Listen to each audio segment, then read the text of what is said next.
The move that he played is very beautiful. After rook into f2, white goes for the move.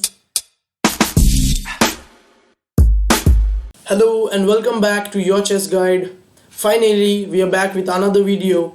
Today, we are going to have a look at a game between Magnus Carlsen, the current world champion, the greatest of all time, also known as GOAT, and the highest rated player in the classical and the rapid format. He was paired up against none other than a super grandmaster from Armenia, Aronian. So let's have a look at it. This game is from the Tata Steel Chess Blitz section, round number 7.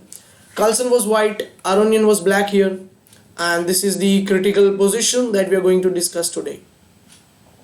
Last move by white was knight to d5, hitting the bishop on e7 and the pawn on c7, and finally black decided to give up his bishop pair and take away the knight.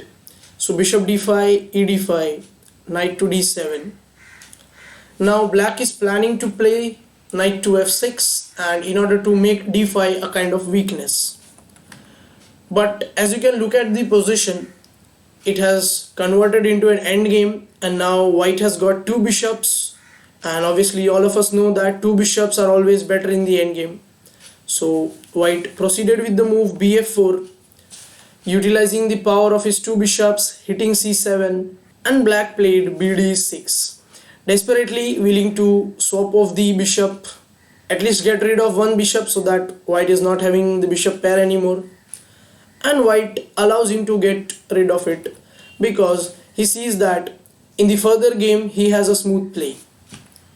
So rook c1, trying to get in through the c7, knight f6, rook c7, rook b8, defending b7, bishop f3, providing a support to the d5 pawn and freeing up the rook from d1 square, b6, eliminating the weakness, b4.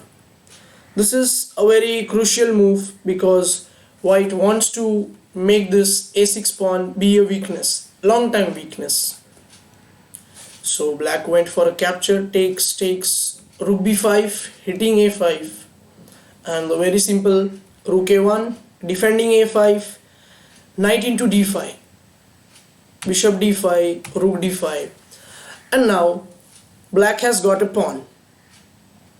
But white has got the a6 weakness. White is definitely going to regain it soon. Rook a7, hitting a6, g6, clearing the back rank. And now white is not in a hurry to capture the a6 pawn. There is no way for black to defend the a6 pawn. So even white clears his back rank. Rook to b8, rook into a6, and now king g7, rook c6, clearing the file for the a5 pawn to march towards the a8 square. Rook b2. Can you all guess the idea? Take a pause and try to guess the idea. Why did Aronian play the move rook to b2? Although knowing now that white is going to push the a pawn till the a8 square. If white pushes the pawn to a6, he is going to play rook d2, a7, he's gonna capture it, and if you promote it to a queen, then black has a draw. Let's see how. See, there is a famous quote, when there is no defense, look for counterplay. Even Aronian is using that. So after rook b2, white pushed the pawn a6, rook d2, a7, and now let's say if white promotes the pawn to a queen. First black goes for rook f2, and let's say if you promote the pawn to a queen, is it going to help you to win the game? Think of it. The answer is no, because now black can secure a draw quite easily. He's going to give checks with his both the rooks, and your king has no squares to run away. Okay, so let's go back. So this is the point. In fact, Magnus Carlsen didn't even promoted the pawn. The move that he played is very beautiful. I would like all the viewers to take a pause and think of it. After rook into f2, white goes for the move rook to c2, giving up the rook and clearing the diagonal for the queen to promote and guard the g2 square. Now black captures the rook, white promotes it to a queen. You cannot take on g2 with a check because after queen g2, rook g2, kg2, white is having an extra rook, and that's a very easy game to be converted.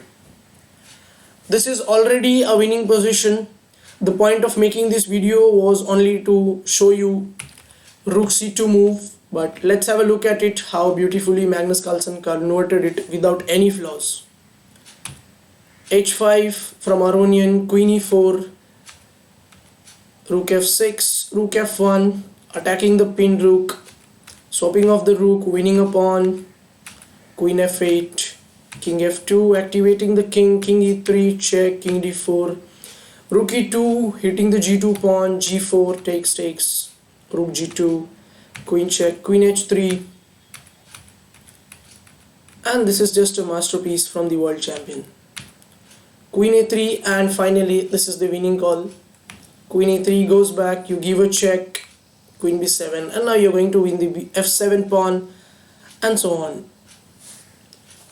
Hope you liked the video. If you do, then give it a thumbs up, do share the video, subscribe to YCG, and stay tuned for further updates.